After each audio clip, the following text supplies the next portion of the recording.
Halo semuanya, kembali lagi bersama saya Teguh Gusto. Bagaimana kabarnya teman-teman semua? Saya doakan semoga baik-baik dan sehat-sehat saja ya. Setelah cukup lama dipusingkan dengan alur cerita film di video sebelumnya, kali ini kita akan bersantai sejenak, melemaskan otak dengan film-film yang ringan tapi seru. Saya akan menceritakan sebuah film yang berjudul Limitless. Adalah sebuah film thriller fiksi ilmiah Amerika yang rilis di tahun 2011, disutradarai oleh Neil Burger dengan naskah ditulis oleh Leslie Dixon berdasarkan novel The Dark Fields karya Alan Glynn. Film yang berdurasi 105 menit ini dibintangi oleh Bradley Cooper, Abby Cornish, Robert De Niro, Andrew Howard, dan Anna Friel. Baik, daripada berlama-lama, mari kita langsung saja ke ceritanya. Film dimulai dengan sebuah penjelasan dari seorang pria yang menjadi tokoh utama kita, Eddie Mora. Saat itu dia sedang berada di sebuah ruangan dan berpikir bahwa dia telah salah memperhitungkan beberapa hal, yang mana akan selalu ada sesuatu yang menghantui ketika dirimu sedang mengejar sebuah impian besar. Eddie berdiri di pinggir balkon apartemen menghindari orang-orang yang sejak tadi terus berusaha menerobos masuk. Untuk orang yang ber-IQ 4 digit, Eddie merasa bahwa dia telah melewatkan sesuatu. Pria itu hampir melakukan hal yang bisa memberikan dampak pada dunia. Meski kini satu-satunya dampak yang dilihat Eddie adalah trotoar. Kisah Eddie dimulai dengan beberapa bulan yang lalu, di mana dia adalah seorang penulis. Eddie memang telah dikontrak oleh salah satu penerbit ternama untuk novel bertema fiksi ilmiah. Tapi setelah berhari-hari hingga bahkan berbulan-bulan, tidak ada satu huruf pun yang terlintas di pikiran Eddie untuk karya tulisnya. Eddie juga menjalin hubungan dengan seorang wanita yang menjadi kekasihnya, yaitu Lindy. Tidak hanya sebagai kekasih, Lindy juga berperan sebagai sahabat, partner, selingkuhan, dan bahkan Bang. Ini yang membuat hubungan mereka berakhir. Lindy bahkan tidak mengizinkan Eddie melamarnya, mengingat kegagalan Eddie dalam sebuah pernikahan dikarenakan alasan yang sama. Selagi Eddie terperangkap dalam kehampaan ide-idenya, Lindy telah berhasil mencapai kesuksesan. Sesuai dengan impiannya, wanita itu kini telah menjadi editor dan memiliki seorang staf. Eddie sama sekali tidak menyalahkan keputusan Lindy karena tidak ada gunanya melanjutkan hubungan yang mulai tak sehat ini. Namun tetap saja itu adalah hari yang menyebalkan. Ditambah lagi Eddie bertemu dengan mantan ipar yang kehidupannya terlihat cukup menyenangkan.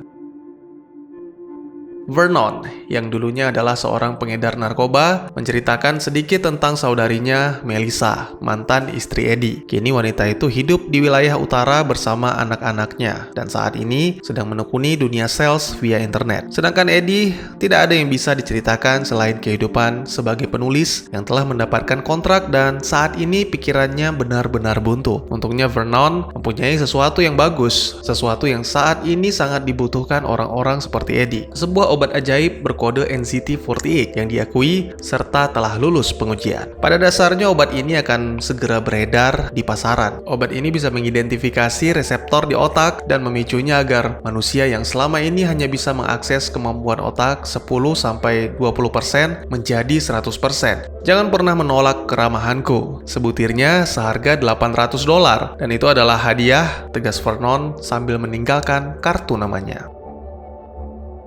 Eddie melangkah pulang ke apartemennya sambil terus mengingat segala hal tentang Melissa. Wanita itu cantik dan sangat pintar, sangat bertolak belakang dengan Eddie yang sembrono dan sering mabuk-mabukan. Oleh karena itu, tidak perlu dipertanyakan apa alasan Melissa meninggalkan Eddie. Apakah ada yang lebih buruk dari itu? Eddie mencoba mencari tahu dengan cara meminum obat yang diberikan oleh Vern.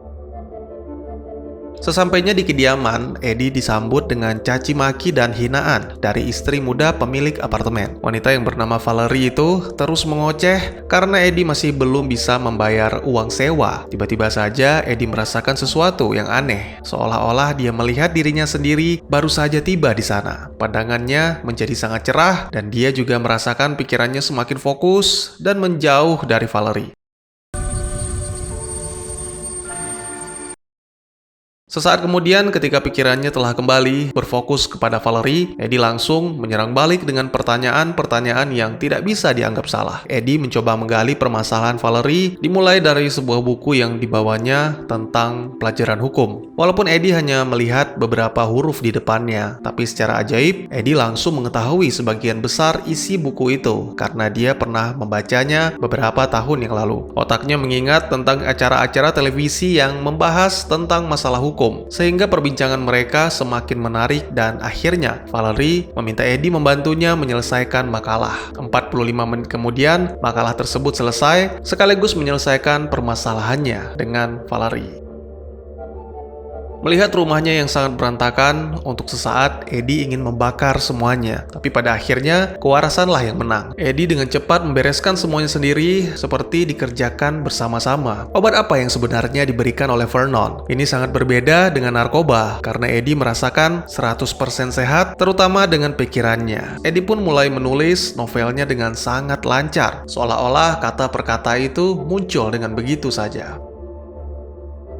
Keesokan paginya, Eddie kembali ke sedia kala, menjalani kehidupannya yang normal dan suram. Untungnya ada sedikit yang tersisa dari obat ajaib, yaitu tulisannya yang sudah selesai dan hanya dikerjakan dalam kurun waktu semalaman. Editor Eddie benar-benar tidak menyangka, setelah beberapa bulan Eddie berhenti, kini tulisannya benar-benar menjadi luar biasa, sehingga membuat si editor kagum. Eddie pun menyadari bahwa ini semua berkat NZT48. Akhirnya dengan bermodalkan sebuah kartu nama, Eddie pergi menemui Vernon.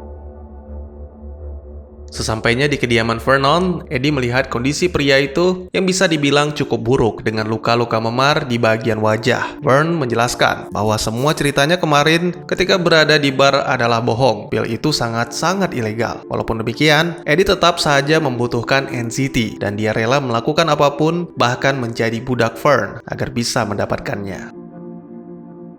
Alangkah terkejutnya Eddie ketika kembali dari laundry dan membeli sarapan. Dia menemukan Vernon dalam keadaan sudah tak bernyawa dengan kepala yang berlubang. Sebuah pemandangan yang sangat mengerikan bagi Eddie, sehingga membuatnya terguncang. Eddie pun memutuskan untuk menghubungi polisi dan melaporkan kejadian ini. Tapi tak lama setelah itu dia menyadari bahwa pasti ada sesuatu yang diinginkan si pembunuh. Pasti sesuatu yang tidak bisa didapatkannya. Dan kemungkinan besar sesuatu yang juga diinginkan oleh Eddie. Dia memeriksa hampir seluruh ruangan dan akhirnya menemukan benda itu tersembunyi di alat pemanggang. Bertepatan dengan penemuan pil ajaib itu, polisi pun datang. Eddie sempat diinterogasi dan juga berbicara dengan Melissa melalui line telepon. Melissa sangat menghindari pertemuannya dengan Eddie. Wanita itu hanya menyapa dan segera menutup teleponnya.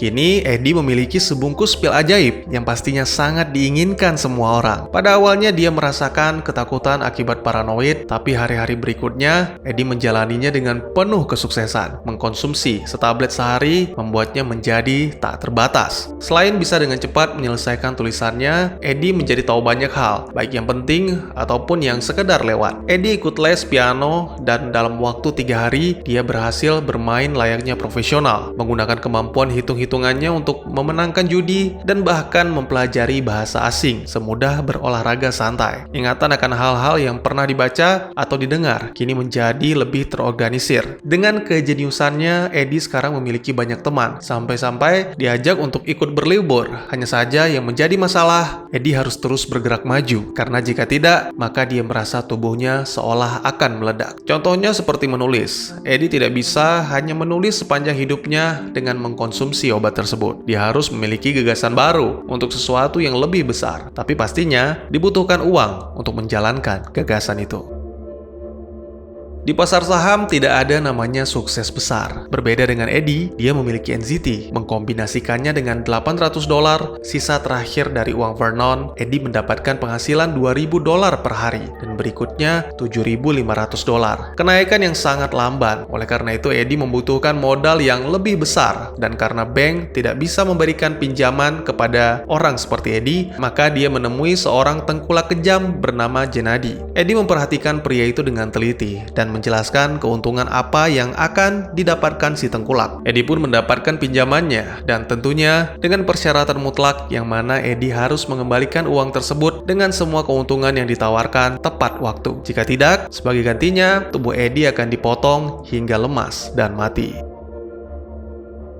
Kevin Doyle, seorang teman yang awalnya memperkenalkan Eddie pada permainan ini, lalu Eddie menggandakan dosis NZT untuk mempersingkat waktu belajarnya dan boom, pada akhir pekan, rekening broker Eddie meledak akibat kemasukan dana lebih dari $2 juta. Berita itu menyebar dengan cepat, tawaran pekerjaan terus berdatangan, sama halnya dengan tawaran pinjaman dari bank. New York Post mempublikasikan sebuah artikel tentang Eddie dengan atau tanpa izin darinya. Dan yang terakhir, sebuah berita mengejutkan dari Kevin bahwa atasannya yaitu Carl Van Loon ingin bertemu dengan Eddie. Kehidupan Eddie benar-benar meningkat pesat, menjadi lebih baik dibandingkan dengan yang dulu. Bahkan Lindy dibuat tak berdaya ketika melihat kecakapan Eddie yang kini bisa berbahasa Italia. Hubungan asmaranya dengan Lindy telah kembali dan lengkaplah sudah kebahagiaan Eddie. Namun, selain kebahagiaan, masalah pun juga mulai bermunculan. Eddie sempat melihat seorang pria misterius secara diam-diam memperhatikannya. Selain itu, kini Eddie mulai merasa ada yang aneh pada dirinya. Waktu menjadi semakin singkat, sampai-sampai dia tidak mengingat kapan terakhir kali dia makan. Beberapa hari berlalu, dan kini saatnya menemui atasan Kevin, Carl Van Loon. Banyak pertanyaan yang dilemparkan oleh Carl, mulai dari rahasia kesuksesan Eddie hingga berbagai macam formula yang digunakan Eddie untuk kemenangannya. Dalam perjalanan pulang, Carl memberikan list yang terdiri dari beberapa perusahaan dan meminta pendapat Eddie tentang hal itu. Jawaban Eddie benar-benar sangat memuaskan, dan akhirnya mereka menjadwalkan pertemuan selanjutnya di esok hari. Eddie memang turun dari mobil Carl, tapi dia tidak pulang. Eddie terus maju, berjalan, bergerak, menelan dan mencerna apapun pengetahuan yang didapatnya. Ada masa-masa dalam hidup di mana ketika kau melintasi jembatan, maka kehidupan lamamu telah berakhir. Bagi Eddie, Carl adalah sebuah jembatan untuk menemukan tujuan, sedangkan Wall Street akan menjadi batu loncatan. Tapi yang jadi pertanyaan, sejauh mana Eddie mampu bertahan? Setelah ini, mungkin saja dia akan menjadi CEO yang memberikan pengaruh pada dunia bisnis, atau bahkan mungkin Eddie bisa mencalonkan diri sebagai presiden. Tiba-tiba saja keanehan kembali terjadi. Eddie merasakan waktu yang dia lewati begitu cepat. Beberapa langkah saja telah membawanya melewati 20 blok. Kemudian Eddie mencoba berjalan melewati 10 blok lagi, dan ternyata sangat mengejutkan, Eddie telah berada di pusat kota. Eddie terus berjalan, mendatangi beberapa tempat, termasuk tempat hiburan dan masih banyak lagi. Semua terjadi seolah di luar kesadarannya, hingga pada suatu ketika Eddie tersadar menabrak salah satu berandalan di stasiun kereta. Untungnya Eddie pernah menonton beberapa film action yang menampilkan gerakan bertarung, sehingga dengan efek NZT, Eddie mengakses ingatan tersebut layaknya menonton tutorial. Eddie dengan cepat mengalahkan semua berandalan dan kembali berlari menyusuri kota melewati bermacam-macam kejadian. Akhirnya, di pagi hari Eddie pun benar-benar tersadar karena efek NZT telah habis. Pria itu tidak bisa mengingat apa yang terjadi pada dirinya selama 18 jam terakhir. Siang harinya dia menerima telepon dari Kevin yang mengingatkan janji pertemuan mereka dengan Carl Van Loon. Awalnya Eddie menolak pertemuan tersebut karena persediaan obat ajaibnya telah habis. Tanpa itu Eddie hanyalah pria suram dengan nol pemahaman akan bursa saham. Karena merasa tidak enak, Eddie pun terpaksa mendatangi pertemuan itu. Eddie tidak hanya terlihat bodoh, bicaranya ngelantur. Dan akhirnya sebuah pemberitaan pembunuhan seorang wanita di hotel mewah membuat pikiran Eddie benar-benar terganggu. Sehingga akhirnya dia menyerah.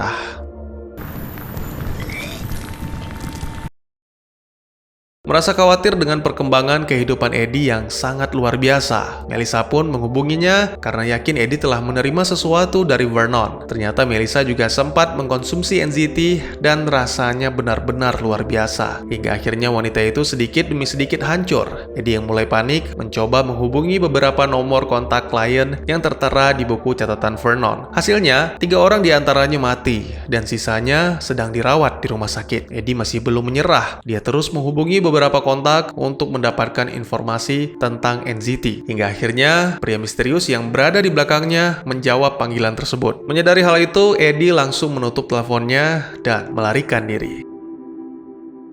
Sesuai janji, Eddie bertemu dengan Melissa di sebuah kafe. Dia sangat terkejut melihat penampilan Melissa yang benar-benar berubah hingga tidak bisa dikenali. Melissa menceritakan semuanya tentang NZT, tentang betapa mengerikannya efek samping yang ditimbulkan obat itu. Awalnya semua terasa luar biasa, sampai-sampai atasannya membenci Melissa karena jabatannya terancam. Tapi Melissa tidak bodoh, tidak ada tubuh yang mampu melakukan aktivitas mental seperti itu tanpa hancur. Melissa tidak mau mati, oleh karena itu dia memutuskan memutuskan untuk berhenti mengkonsumsinya hingga menjadi seperti sekarang. Dia tidak bisa berkonsentrasi lebih dari 10 menit. Melissa menyarankan Eddie agar mulai mengurangi dosisnya karena jika langsung berhenti bisa menyebabkan kematian.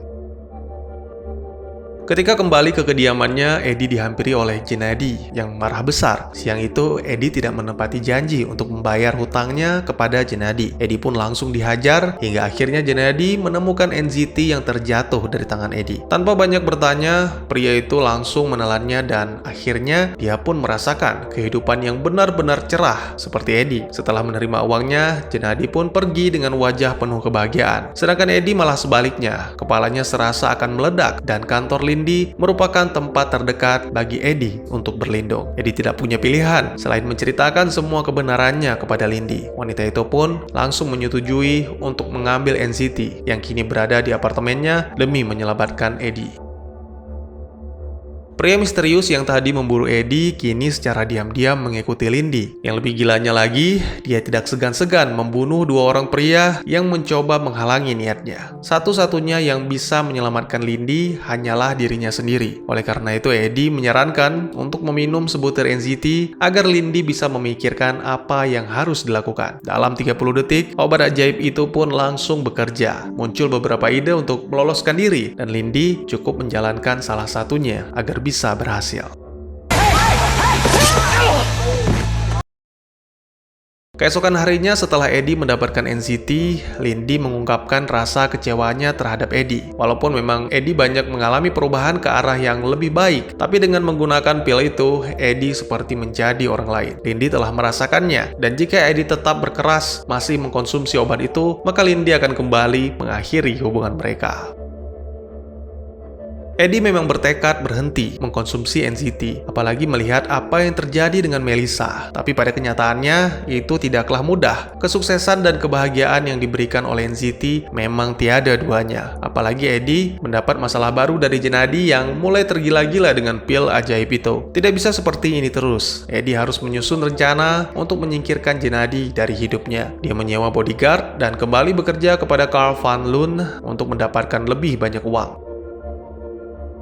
2 bulan kemudian, Eddie masih mengkonsumsi NZT, dan itu membuatnya menjadi maklar merger perusahaan terbesar dalam sejarah. Eddie mengatur dosisnya dengan baik dan mengurangi alkohol. Hasilnya, dia tidak pernah lagi kehilangan kesadaran. Selain itu, Eddie juga membuat beberapa pengaman dengan menambahkan saku rahasia pada semua jasnya demi menjaga persediaan NZT tetap aman. Bahkan Eddie telah menyewa seorang ilmuwan karena dia berniat untuk merekayasa kembali obat itu. Di tengah menjalani hari-hari yang penuh dengan kesuksesan, masalah lama yang sudah hampir dilupakannya muncul kembali. Seorang detektif yang menangani kasus pembunuhan Vernon menemui Eddie, tapi dengan kasus yang berbeda, yaitu pembunuhan Maria Winberg di sebuah hotel. Untuk itu, Eddie menyewa Brent Morris, pengacara paling mumpuni di New York, untuk mengatasi masalahnya. Eddie pun telah kembali berlari di jalur kesuksesan untuk meraup uang sebanyak-banyaknya. Van Loon benar-benar dibuat takjub. Bahkan pria tua itu berusaha mempertahankan Eddie agar tetap menjadi anak buahnya, walaupun dia tahu bahwa itu tidak mungkin. Hotel tempat tinggal Eddie selama ini menjadi tidak aman lagi. Oleh karena itu, dia pun menyiapkan sebuah bunker untuk melindungi diri dari orang-orang berbahaya seperti Gennady. Di sebuah siang, Eddie bertemu dengan pria sadis yang kini terlihat lebih rapi dan berpendidikan. Gennady membutuhkan 20 pil di hari Selasa dan mereka mulai saling mengancam satu sama lain, tapi tetap bersikap tenang karena di bawah pengaruh NCT. Jelas ini tidak bisa dibiarkan, tapi Eddie yakin dengan uang $40 juta yang akan didapatkannya sebagai komisi, permasalahannya dengan Gennady akan segera berakhir. Pada hari penyatuan perusahaan, Hank Edward tidak datang karena terbaring di rumah sakit. Sebagai gantinya, istri Edward datang menangani berkas-berkas itu. Ternyata pria misterius yang memburu Eddie selama ini adalah supir dari Hank. Eddie sama sekali tidak terkejut. Semua menjelaskan mengapa Hank menjadi sangat sukses beberapa waktu belakangan. Dan pastinya, kini dia tidak akan bertahan lama karena tidak mendapat NCT. Eddie merasa penasaran ada berapa banyak orang di luar sana telah mencapai kesuksesannya dengan menggunakan NCT, dan berapa banyak pula yang mati atau sakit. Eddie sangat bersyukur dia adalah salah satu dari sebagian kecil orang yang bertahan karena mengkonsumsi obat ajaib. Hari Selasa pun tiba. Setelah Eddie menjalani pemeriksaan lebih lanjut, dia langsung menemui Van Loon di kantornya. Pria tua itu terlihat sedikit kesal. Dia melemparkan beberapa pertanyaan kepada Eddie terkait kondisi Hank Atwood yang sedang sekarat. Kebetulan hari itu Eddie sedikit terlambat meminum NZT, sehingga hanya sedikit kalimat yang terlintas di otaknya untuk menjawab pertanyaan Van Loon. Sangat mengejutkan, Eddie sama sekali tidak menemukan NZT di saku rahasianya. Dan yang lebih parah lagi adalah sebuah paket yang diterima Eddie yang ternyata berisi tangan dari para bodyguardnya. Eddie yang merasa ketakutan langsung kembali ke bunker. Akhirnya Eddie mengetahui bahwa Maurice Brand lah yang telah mencuri NZT karena ternyata pengacara licik itu adalah anak buah Atwood. Permasalahan Eddie tidak selesai sampai di situ. Dari kamera pengawas, dia melihat Gennady dan anak buahnya telah bersiap untuk mendobrak bunker. Bahkan mereka membawa mesin pemotong baja. Jadi disinilah Eddie berada, di pinggir balkonnya menatap lurus ke bawah ke arah trotoar. Eddie yakin bahwa Gennady akan membunuhnya secara perlahan. Tapi kembali lagi, akan selalu ada pilihan yang berhak diambil oleh setiap orang, dan sebagai makhluk hidup, pastinya semua manusia ingin mempertahankan kehidupannya. Pikiran Eddie yang mulai buram mencoba mengingat kembali beberapa benda yang pernah dijadikan sebagai tempat penyimpanan NZT. Seperti kaleng kuning yang sering digunakannya dulu, mungkin saja pil ajaib itu ada di sana. Mungkin itu sudah lebih dari cukup. Eddie pun berhasil menemukannya dan bersamaan dengan itu, Gennady dan dua anak buahnya berhasil menerobos pintu baja. Sangat disayangkan pilnya terjatuh dan itu benar-benar membuat Eddie frustasi. Gennady mengambil dosisnya untuk hari ini. Ternyata pria itu sudah sedikit memodifikasi NZT menjadi bentuk cair yang bisa disuntikan sehingga efek yang didapatnya menjadi lebih cepat daripada pil. Dua anak buah Gennady berhasil menemukan brankas Eddie dan berusaha untuk membukanya. Sedangkan Gennady akan mengeluarkan usus Eddie dari perutnya. Tiba-tiba saja Eddie mengeluarkan sebuah pisau besar dan langsung menghujamkannya ke perut Gennady sedalam-dalamnya hingga tewas. Lalu dengan sangat terpaksa, Eddie meminum darah Gennady yang mengandung NZT untuk membereskan dua anak buah Gennady yang dungu.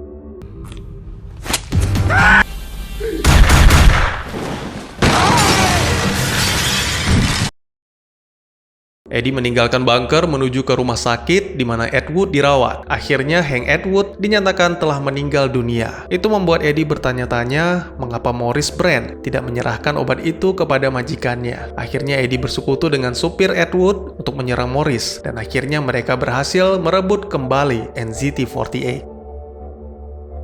12 bulan kemudian, Eddie tidak lagi bergelut dengan urusan saham. Dia kembali menjadi penulis dan telah menerbitkan sebuah buku, serta mencalonkan diri sebagai seorang senat. Ketika hendak makan siang, dia mendapat kunjungan dari seseorang yang mengaku ingin terlibat dalam penggalangan dana, dan ternyata orang itu adalah mantan atasan Eddie, yaitu Carl Van Loon. Pria tua itu mengaku telah mengetahui rahasia Eddie dengan NZT-nya. Oleh karena itu, setelah memerger perusahaan farmasi Ebenchem Corps yang telah memproduksi NZT-48, pagi ini Van Loon langsung menutup laboratoriumnya. Dia menyadari Eddie sangat berpeluang untuk menjadi seorang presiden di masa depan. Oleh karena itu, Van Loon menawarkan Eddie pasokan NZT yang tak terbatas. Sebagai gantinya, Eddie harus membantu Van Loon mewujudkan ambisinya. Sayangnya, Eddie telah lama memperhitungkan hal itu. Kini Eddie telah mengetahui kandungannya, menciptakan kembali, bahkan telah menyingkirkan beberapa bug pada NZT. Kini Eddie sudah tak terkalahkan. Dengan kemampuan analisanya yang akurat, Eddie mengetahui apa yang akan terjadi selanjutnya. Bahkan dia bisa memprediksikan umur Van Loon yang menderita penyakit jantung. Tidak ada celah untuk menyerang Eddie. Film pun ditutup dengan menampilkan Eddie dan Lindy di sebuah restoran Cina. Lindy sangat terkejut melihat Eddie yang sangat fasih berbahasa Cina. Meninggalkan pertanyaan apakah Eddie masih mengkonsumsi NZT-48 dan menyingkirkan kekurangan dari obat itu. Dan tamat. Bagaimana dengan alur ceritanya? Apakah menarik? Sekedar informasi, Eddie masih mengkonsumsi NZT-48 sekaligus terus mengembangkan dan menghilangkan bugnya. Bahkan jika kalian menonton serial Limitless, Eddie berhasil menciptakan suntikan penawar yang mampu menolak efek samping NZT-48. Silahkan ditonton saja, ceritanya lumayan seru, tapi sayangnya cuma 1 season. Bukan, meski sama-sama 48, tapi ini bukanlah girl band yang isinya gadis-gadis menggemaskan bergaya ala Jepang. Tapi mungkin dengan mengkonsumsi pil ini, tentunya jika memang benar adanya di dunia nyata, mendapatkan salah satu di antara gadis-gadis itu sebagai pacar bukanlah hal yang mustahil. Ya, NZT48 adalah obat nootropik yang meningkatkan ingatan dan juga kecerdasan manusia, sekaligus berperan sebagai antidepresan dan ansiolitik yang mendekati sempurna. Dealernya mengklaim bahwa NZT memungkinkan manusia dapat mengakses 100% kemampuan otaknya, karena menurut mitos, selama ini manusia hanya menggunakan 10%-nya saja. Tapi pada kenyataannya, saya tidak jarang menemukan orang-orang yang bahkan tidak menggunakan otaknya sama sekali. Tentunya bisa meningkatkan kecerdasan hingga ke tingkat yang sangat tinggi, serta menjadikan Anda sebagai orang dengan ingatan yang sempurna menurut tingkat aktivitasnya. Tapi pastinya ada konsekuensi yang harus dibayar. Efek sampingnya sangat amat buruk, mulai dari hilang ingatan jangka pendek, paranoid, mempercepat proses penuaan, kesulitan memahami, dan kehilangan kesadaran. Di akhir film, ketika Van Loon berdebat dengan Eddie, dia menyatakan bahwa Eddie tidak pernah berpikir bagaimana jika kehabisan stok obat ajaibnya, atau bahkan obat tersebut tidak pernah diproduksi lagi untuk selamanya. Van Loon mengira Eddie tidak pernah memikirkan hal itu, dan ternyata dia salah. Eddie memikirkannya dan bahkan telah berhasil menemukan solusinya. Lantas, mengapa hanya Eddie yang berinisiatif, Bang? Namanya juga film kan? Pasti cuma jagoannya yang bisa mikir, walaupun hal sepele seperti itu. Bukan begitu. Mohon ente jangan ngelawak. Sebenarnya menurut pemikiran saya pribadi, semua pengguna NZT pernah memikirkan hal tersebut. Hanya saja, NZT yang mereka konsumsi merupakan versi lama, yang lebih berbahaya daripada yang dikonsumsi Eddie. Sehingga efek samping yang mereka dapatkan lebih cepat, dan pastinya lebih buruk. Satu-satunya yang menyadari hal itu adalah Melissa, namun wanita itu mengalami gangguan paranoid, sehingga tidak mampu lagi untuk mengkonsumsi obat itu, dan merekayasanya kembali seperti yang dilakukan Eddie. Oleh karena itu, dia memutuskan untuk berhenti demi dirinya dan anak-anaknya. Gak perlu sensi apalagi anarki, saya hanya menyampaikan apa yang saya lihat dan saya pahami dari film ini dengan tujuan dan niat membuka forum diskusi. Yang tahu benar atau salah hanya sutradara dan penulis naskah. Oleh karena itu mohon maaf jika memang pemikiran saya ternyata salah. Dan juga bagi teman-teman yang punya teori tentang film ini ataupun ingin berdiskusi, atau mungkin juga teman-teman punya referensi film lain untuk kita review, silahkan tuliskan di kolom komentar atau bisa DM ke Instagram saya di @tekugusto. Insya Allah pasti akan saya baca. Mari kita jadikan kolom komentar sebagai sarana penambah wawasan dan menciptakan jalinan persaudaraan, bukannya malah menjadikannya tempat pembulian dan menciptakan permusuhan. Sekian dulu videonya, dan jangan lupa untuk dukung terus channel ini dengan cara share, like, dan subscribe, karena dukungan dari kalian sangat berharga bagi saya demi perkembangan channel ini. Saya Gusto, sampai jumpa di video selanjutnya, dan tetap semangat setiap hari.